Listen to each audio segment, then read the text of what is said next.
අපේ බලාපොරොත්තු වන සායින් වහන්සේගේ ආදරේ අරුමය ගැන අපි ගැයුවා. ස්වාමීන් වහන්සේ එහෙම අපිට ආදරය කරද්දී අපේ පැත්තෙන් වෙන්න ඕනේ මොකක්ද කියලා අපි ගයන්න යනවා. ස්වාමීන් වහන්සේ ඒ විදිහට අපිට ආදරය කරද්දී අපේ පැත්තෙන් අපි කරන්න ඕනේ මොකක්ද? ඒක අපි ගීතිකාවක් එක්ක මෙනෙහි කරන්න යනවා. දැන් අපි ගායනට යන ගීතිකාව ලියවෙන්නේ මගේ පුංචි අත්දැකීමක් එක්ක. ඒ අත්දැකීම සැකෙමින් ඔබට කියන්නම්. මං ෆාදර් වෙලා මුලින්ම යන්නේ කිඹුල පිටියට මීසමට මීගමුවේ ඈත් මෙතන ඉන්නවා.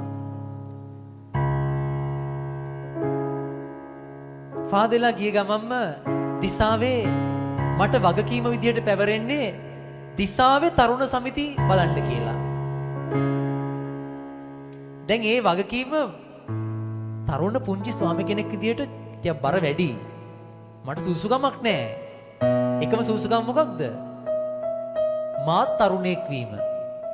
මං තරුණෙක් කියලා මට තරුණ සමිතිය බලන්න දීලා හරියන්නේ. තේරුණා නේද? කොහොම හරි අමාරුවෙන් ඇදගෙන යනවා.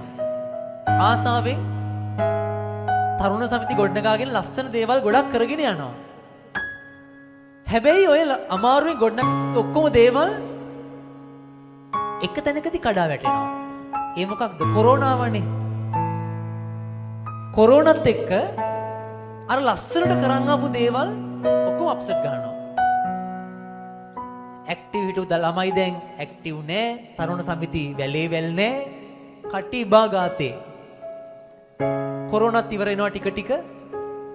දැම්මට මේක අලුතෙන් පටන් ගන්න ඕනේ. අර පරණ කරන් ආපු විදිහටම මේක පොඩ්ඩක් උද්දීපනය කරලා ගන්න ඕනේ. හැබැයි මම බලනවා මට සපෝට් එක නෑ. මට සපෝට් එක මදි. ඉහලින් සපෝට් එකත් නෑ. වැඩ කරන්න සල්ලිත් නෑ. ඒ කාලේ මට සනීපත් නෑ. සරලව කිව්වොත් වැලේ වැල් නෑ. තේරුණා නේද? මං එන අස්තරන වෙනවා. දැන් මට මේ තරුණ සමිතිය වල වැඩේ ප්‍රෝග්‍රෑම් එකක් කරලා බලගන්වල පටන් ගන්න ඕනේ. කොහෙන්වත් සපෝට් එකක් නෑ මුකුත් නෑ. තරුණයන්ගේ සපෝට් එකක් නෑ මුකුත් නෑ. දවසක් මම යාඥාව තුල ඉද්දී ලොකු අසරණකමක්. මම ස්වාමීන් වහන්සේ දිහා බලාගෙන සප්‍රසද වහන්සේ දිහා අනේ ස්වාමිනී මම මෙච්චර මහන්සි වෙනවා ප්‍රතිඵලයක් නැහනේ. මං අසාර්ථකයිනේ. වැඩ yaadෙන්නේ නැහනේ. ඇයි මෙහෙම වෙලා තියෙන්නේ? කියලා ලොකු අසරණකමක් එක්ක ස්වාමීන් වහන්සේ දිහා බලාගෙන ඉද්දී මට දැනෙනවා ස්වාමීන් වහන්සේ කියනවා මගේ රත්තරන් පුතේ ඔයාට ඉහලින් සපෝට් එක නැතුව ඇති. තරුණ සමිතිය වල පුතුන්ගේ සපෝට් එක නැතුව ඇති. ඔයාට සල්ලිත් නැතුව ඇති. සනීපත් නැතුව ඇති. ඒත් මගේ රත්තරන් පුතේ ඔයාට මම නැද්ද? ඔයාට මං ඉන්නවා. ඔයාට මං ඉන්නවා. ඒ කියන ෆීලිං එක මට ඒ වෙලාවේ තදින් දැනෙනවා. මගේ ඇස් වලින් කඳුළු වැක්කිරෙන්න පටන් ගන්නවා. ඇත්තට ජේසුස් වහන්සේ මට ඉන්නවනේ. ඉහලින් සපෝට් නෑ හරි. සල්ලි නෑ හරි. සනීප නෑ හරි. උදව් නෑ හරි. හැබැයි ජේසු ඉන්නවනේ. ඒ ඇතිනේ. හැමදේම උන්වහන්සේ ගාව තියෙනවනේ. ඒ වෙලාවේ ඇස්වල කඳුළු පුරෝගෙන මම ස්වාමීන් වහන්සේට කියනවා මෙන්න මෙහෙම දෙයක්. සෑම දෙයකටම වඩා හැම කෙනාටම වඩා ගන්න හුස්මට වඩා අවැසි ඔබ වේ. ජීවිතේටත් වඩා මේ මුළු ලෝකෙට වඩා ආසකේටත් වඩා අවැසි ඔබ වේ. ජේසුනී ඔබ පමණයි මගේ සැමදේ. ජේසුනී ඔබ පමණයි මගේ සැමදේ. ජේසුනී ඔබ පමණයි මගේ සැමදේ. ජේසුනී ඔබ පමණයි මගේ සැමදේ. ස්වාමිනී ඔබ වහන්සේ මට ඉන්නවනේ. ඔබ වහන්සේව මම අයිති කරගන්නවා. මොකුත් නැදත් මට කමක් නැහැ. ඔබ වහන්සේ මගේ වෙන්න. ඒ ඇති. ස්වාමින් වහන්සේව ජීවිතය කරගත්තොත් ඒ ඇති. ඇයි? අපි බලාපොරොත්තු උන්වහන්සේ. උන්වහන්සේව ජීවිතය කරගත්තොත් කවදාකවත් වරදින්නේ නැහැ. බයිබලයේ චරිත ගැන හිතලා බලන්න. සකේවුස් ගැන හිතන්න. සකේවුස් කියන අන්ත පව්කාරයෙක්. හැබැයි ඔහු ස්වාමින් වහන්සේව ජීවිතය කරගන්නවා. ස්වාමින් වහන්සේව ගෙදරට පිළි අරගෙන එදා කියනවා ස්වාමිනී මම මගේ වස්තුව මං අතහරිනවා. වස්තුවෙන් භාගයක් දිලිඳුන්ට දෙනවා. අවිතු ලෙස දෙයක් ගත්තනම් 4 ගුණයක් ආපහු ගෙවනවා. ඔක්කොම අතහැරලා ඔබ වහන්සේ වල්ල ගන්නවා. වරදිනවද? උන්වහන්සේ කියනවා සකේවුස් ඔයාට ගැලවීම ලැබෙනවා.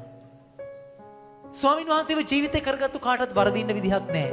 ඔයාට වරදින්නෙත් නැහැ. එහෙනම් අපි හැමෝම කියන්න ඕනේ මොකක්ද?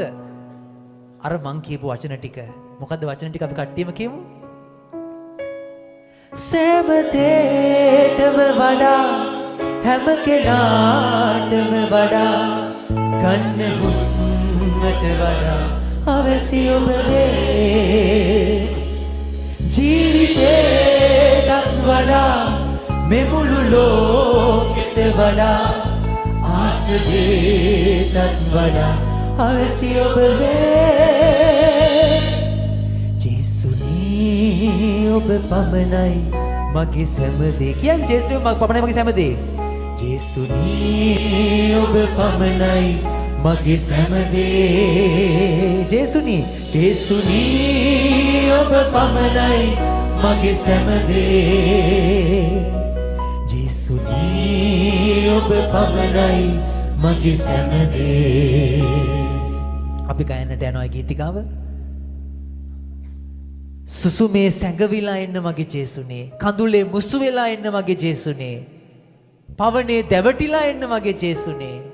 ඇසෙන නාදේ වෙලා එන්න මගේ ජේසුනේ. ඔබයි මට ඕනේ. අපි ගයමු.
කටිම කියමු.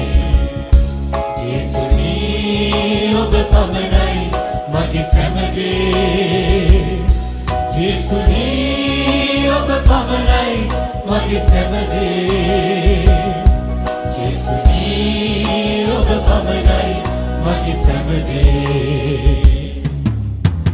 මෙච්චර කල් ස්වාමින් වහන්සේත් එක්ක පැවැත්වුවේ පාර්ට් ටයිම් සම්බන්ධයක් නම් ස්වාමින් වහන්සේ කියනවා පාර්ට් ටයිම් සම්බන්ධයක් නෙමෙයි ෆුල් ටයිම් සම්බන්ධයක් මාත් එක්ක පවත්වන්න පටන් ගන්න.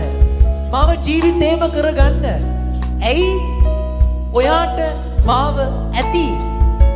2 කොරින්ති 12:7 ස්වාමීන් වහන්සේ කතා කරලා කියනවා මගේ වරප්‍රසාදය ඔබට සෑහේ. ස්වාමින් වහන්සේගේ වරප්‍රසාදය අපිට ඇති. ඒ ස්වාමින් වහන්සේවම ජීවිතේ කරගත්තොත් වරදින්නේ නැහැ නෙමෙයි. වරදින්න විදිහක් නැහැ. ඒ නිසායි ස්වාමීන් වහන්සේට කියමු. ඇසෙන නාදය වෙලා එන්න මගේ ජේසුනේ. ගැයෙන ගීතය වෙලා එන්න මගේ ජේසුනේ.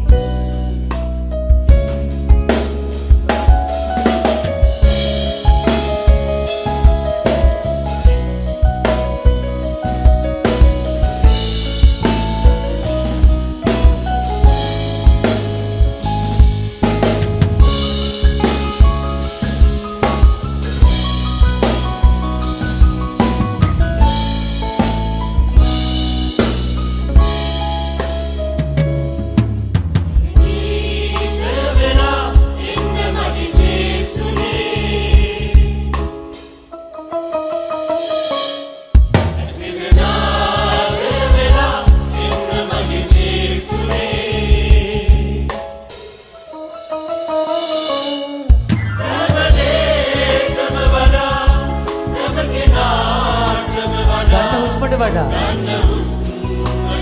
අවශ්‍ය ඔබ වේ ජීවිතයටත් වඩා මෙමුළු ලෝකෙට වඩා ආස දෙයටත් වඩා අවශ්‍ය ඔබ වේ ජේසුනී ඔබ පමණයි මගේ සැමදේ කටියම කියමු ජේසුනී ඔබ පමණයි මගේ සැමදේ ජේසුනී ඔබ පමණයි මගේ සැමදේ ජේසුනී ඔබ පමණයි මගේ සැමදේ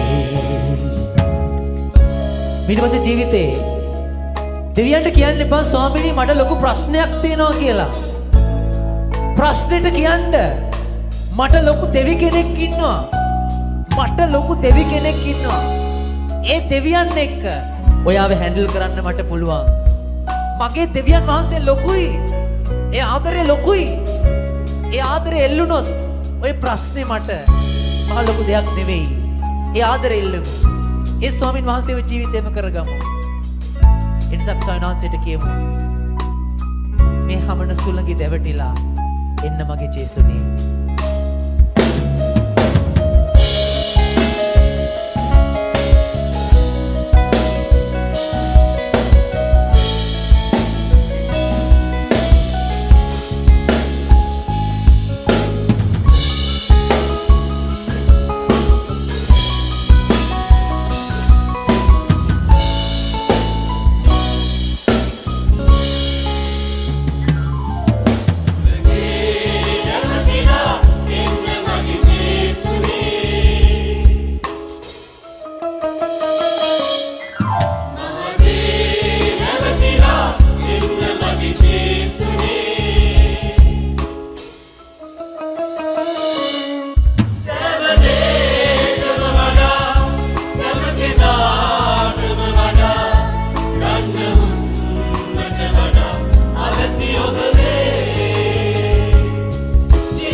ස්වාමින් වහන්සේව ජීවිතේම කරගත යුතුයි කියලා අපි ගායනා කළා